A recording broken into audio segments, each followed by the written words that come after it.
கர்த்தரும் இரட்சகருமாகிய இயேசு கிறிஸ்துவின் நாமத்தினாலே யாவருக்கும் வாழ்த்துக்களை தெரிவித்துக் கொள்கிறேன். இந்த ஓய்வு நாளில் நமது சிந்தனைக்காக தென்னிந்திய திருச்சபை நெல்லை திருமண்டலம் நமக்கு கொடுத்துள்ள தலைப்பு ஆட்கொள்ளும் தூய ஆவியானவர். அதற்கு ஆதாரமாக நமக்கு கொடுக்கப்பட்ட திருவசனம் அப்போஸ்தலர்கள் 2ஆம் அதிகாரம் 4ஆம் வசனம். அவர்கள் எல்லாரும் பரிசுத்த ஆவியினாலே நிரப்பப்பட்டு ஆவியானவர் தங்களுக்கு தந்தருளின வரத்தின்படியே வெவ்வேறு பாஷைகளிலே பேசத் தொடங்கினார்கள். ஆண்டவராகிய இயேசு கிறிஸ்து இந்த பூமியிலே வசிக்கும் போது தம்முடைய சீசர்களுக்கு என்றென்றைக்கும் உங்களோடு இருக்கும்படிக்கு சத்திய ஆவியாகிய வேறொரு தேற்றவாளனை உங்களுக்குள்ளே அனுப்புவேன் என்று சொல்லியிருந்தார். அவர் உயிர்த்தெழுந்த பின்பு அந்த வாக்குத்தத்தத்தை மீண்டும் நினைவூட்டி, நீங்கள் என்னிடத்திலே கேள்விப்பட்ட பிதாவின் வாக்குத்தத்தம் நிறைவேற காத்திருங்கள் என்று கட்டளையிட்டார். அப்படியே பெந்தைக்கோஸ்தே நாளிலே அவர்கள் மீது பரிசுத்த ஆவியானவர் இறங்கி வந்தார். அவர்கள் ஆவியானவர் தங்களுக்கு தந்த வரங்களின்படியே வெவ்வேறு பாஷைகளிலே பேசத் தொடங்கினார்கள்.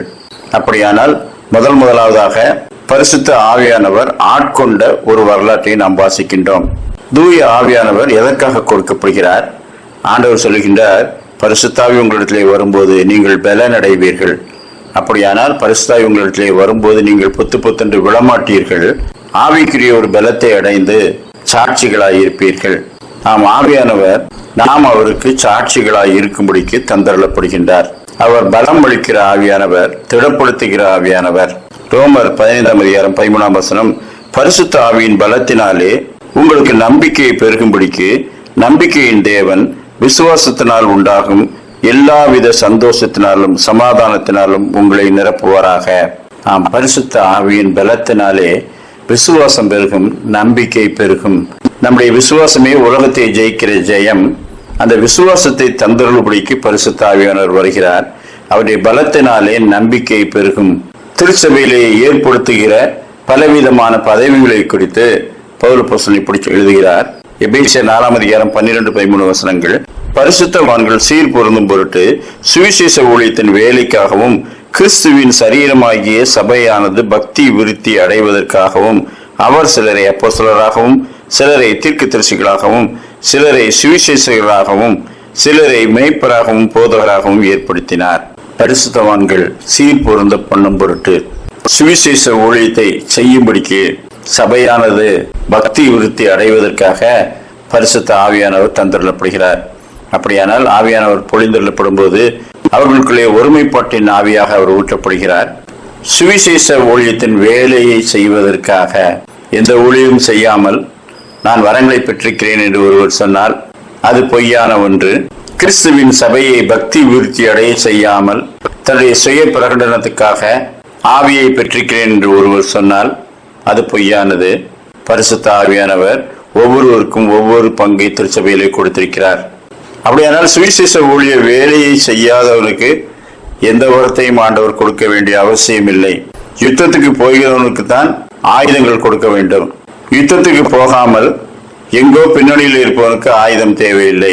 பரிசுத்த ஆவியானவர் சபைகள் பக்தி விருத்தி அடைவதற்காக, ஆவிக்குரிய வாழ்க்கையிலே நாம் பலப்படும்படியாக, ஒரு மனதின் ஆவி உடையவர்களாய் இருப்பதற்காக, சுவிசேஷ ஊழியத்தின் வேலையை செய்வதற்காக கொடுக்கப்படுகிறார். ஆட்கொள்ளும் தூய ஆவியானவர் நமக்குள்ளே என்ன செய்கின்றார்? பரிசுத்த ஆவியானவர் எல்லாவற்றையும் போதித்து தேவகுமாரனுடைய வசனங்களை நமக்கு நினைப்பூட்டுவார். யோவான் 14ஆம் அதிகாரம் 26ஆம் வசனம், என் நாமத்தினாலே பிதா அனுப்ப போகிற பரிசுத்த ஆவியானவராகிய தேற்றவாளனே எல்லாவற்றையும் உங்களுக்கு போதித்து நான் உங்களுக்கு சொன்ன எல்லாவற்றையும் நினைப்பூட்டுவார். நீங்கள் பெற்ற அபிஷேகம் சகலத்தையும் குறித்து உங்களுக்கு போதிக்கிறது. உங்கள் வாழ்க்கைக்கு என்ன தேவையோ அவை எல்லாவற்றையும் உங்களுக்கு போதித்து நடத்துவார். ஒரு டார்ச் லைட் வெளிச்சம் எவ்வளவு தூரம் இருக்கும்? அது ஒரு மனிதன் நடக்கத்தக்கதாக இருக்கும். 2 பேர் 3 பேர் நடக்கத்தக்கதாக இருக்கும். அந்த வெளிச்சத்தை உடையவன் அந்த வெளிச்சத்திலே நடக்க முடியும். ஆவியானவரும் ஒவ்வொரு மனுஷனுக்குள்ளும் கொடுக்கப்படுகிறார். ஒவ்வொரு விசுவாசிக்குள்ளும் கொடுக்கப்படுகிறார். அவன் வழி நடப்பதற்கு போதுமானபடி வழிகாட்டுகிறார். கர்த்தருடைய வசனங்களை நினைப்பூட்டுவார். சீசர்கள் இயேசு கிறிஸ்துவை பவனியாக எருசலேமுக்குள்ளே அழைத்து சென்றார்கள். அது வேத வாக்கியங்களில் நிறைவேறுவதாக இருந்தது.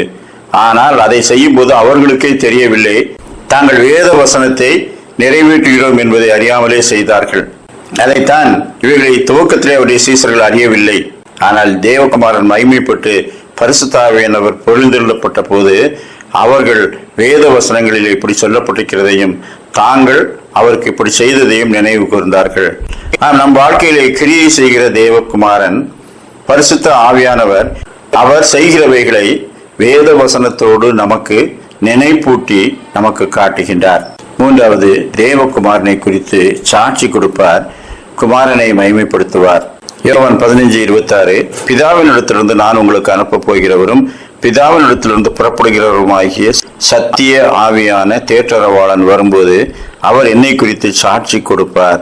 அவர் என்னுடையதில் எடுத்து உங்களுக்கு அறிவிப்பதனால் என்னை மகிமைப்படுத்துவார். பரிசுத்த ஆவியானவரை பெற்றுக்கொண்ட ஒவ்வொருவரும் தேவகுமாரனை குறித்து சாட்சி இடுகிறவர்கள். தேவ ஆவியானவர் நமக்குள்ளே தேவகுமாரனை குறித்து சாட்சி இடுகிறார்.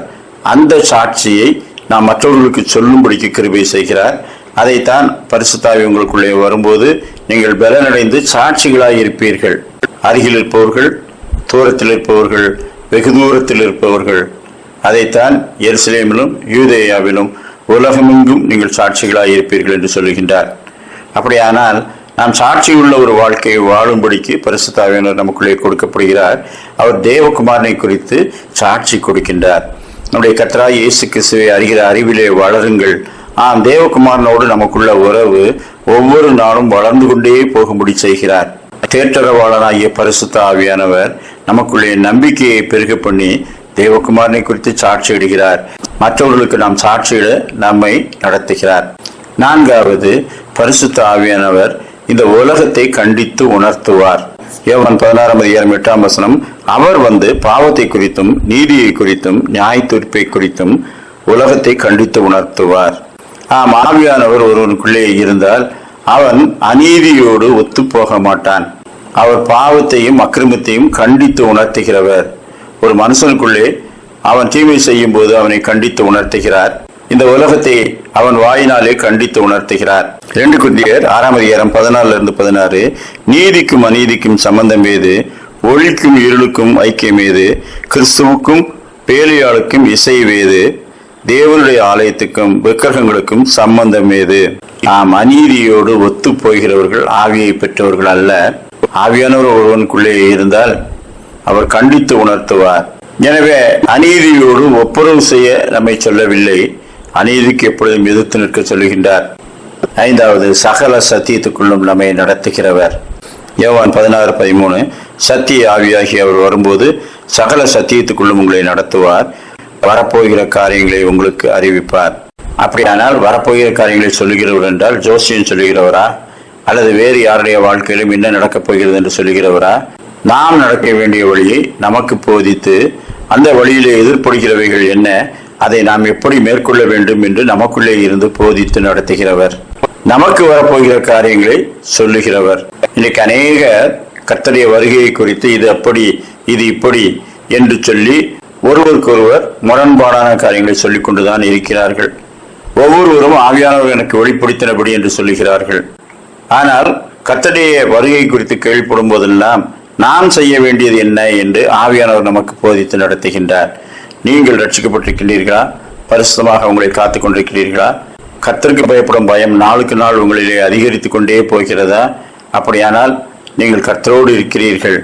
அநேகர் சொல்லுகிற காரியங்களை கேட்டு அதை செய்யாவிட்டால் பரலோகத்துக்கு போக மாட்டீர்கள், இதை செய்யாவிட்டால் பரலோகத்துக்கு போக மாட்டீர்கள் என்று அவருடைய சுய இச்சையின்படி சொல்லுகிறவைகளுக்கு நீங்கள் செவிவிடாமல் உங்களுக்குள்ளே வாசம் பண்ணுகிற ஆவியானவர் அவர் சகல சத்தியத்துக்குள்ளும் நம்மை நடத்துவார். அவர் நமக்கு போதித்து நாம் செய்ய வேண்டியது இன்னதென்று நமக்கு வழிகாட்டுவார். வரப்போகிற காரியங்களை முன்னறிவிப்பார். பவுல் அப்போஸ்தலன் ஊழியத்துக்கு செல்லும் போது ஆவியானவர் சில இடங்களுக்கு போக விடாதபடிக்கு தடை செய்தார். ஏனென்றால் அவர் பெற்றுக்கொண்ட அபிஷேகத்தின்படி கர்த்தருடைய ஆவியானவர் என்னென்ன இடங்களுக்கு போக வேண்டாம் என்று தடை செய்தார். ஆனால் கொரிந்து பட்டணத்துக்கு வரும்போது ஆவியானவர் அவருக்குள்ளே சொல்லுகின்றார், இந்த பட்டணத்திலே எனக்கு அநேக மனுஷர்கள் உண்டு, எனவே நீ தைரியமாய் பேசு என்று சொல்லுகின்றார். அப்படியானால் கர்த்தர் தாம் செய்ய போகிறவைகளை அறிந்திருக்கிறார். தம்முடைய ஊழியக்காரனை எப்படி பயன்படுத்தப் போகிறார் என்பதை அவருக்கு முன்னறிவிக்கின்றார்.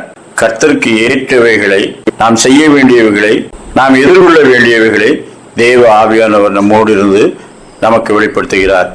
என்றென்றைக்கும் நம்மோடு இருக்கும்படிக்கு சத்திய ஆவியாகிய அவரை தேவகுமாரன் பொழிந்தருளினார். அப்படியானால் ஒரு குறிப்பிட்ட நேரத்துல ட்ரம் அடிக்கும் போது வருவார், ட்ரம் அடிப்பதை நிறுத்திவிட்டால் போய் விடுவார். மீண்டும் அடுத்த வாரம் ட்ரம் அடிக்கும் போது பாஸ்டர் இதோ ஆவியானவர் இறங்குகிறார் என்று சொல்லும் போது இறங்குவார். அதன் பிறகு கொஞ்ச நேரத்திலே போய் விடுவார் என்பதல்ல, என்றென்றைக்கும் உங்களோடு இருக்கும்படிக்கு சத்திய ஆவியாகிய தேற்றரவாளன், நடக்க வேண்டிய பாதையை போதித்து நடத்துகிறவர், வருங்காரியங்களை முன்னறிவிக்கிறவர், தீமைக்கு முரண்பட்டு கண்டித்து உணர்த்துகிறவர், அவரை நாம் பெற்றுக்கொண்டிருப்போமானால் கர்த்தருடையவர்களாய் இருப்போம். கிறிஸ்துவின் ஆவி இல்லாதவன் அவருடையவன் அல்ல. எனவே நாம் பெற்றுக்கொண்ட ஆவியானவர் நமக்குள்ளே இருக்கிறபடினால் அவருக்கு கீழ்ப்படிந்து நடப்போமாக. கர்த்தர் தாமே அப்படிப்பட்ட நல்ல சிந்தனைகளை நமக்கு தந்தருள்வாராக. ஆமேன்.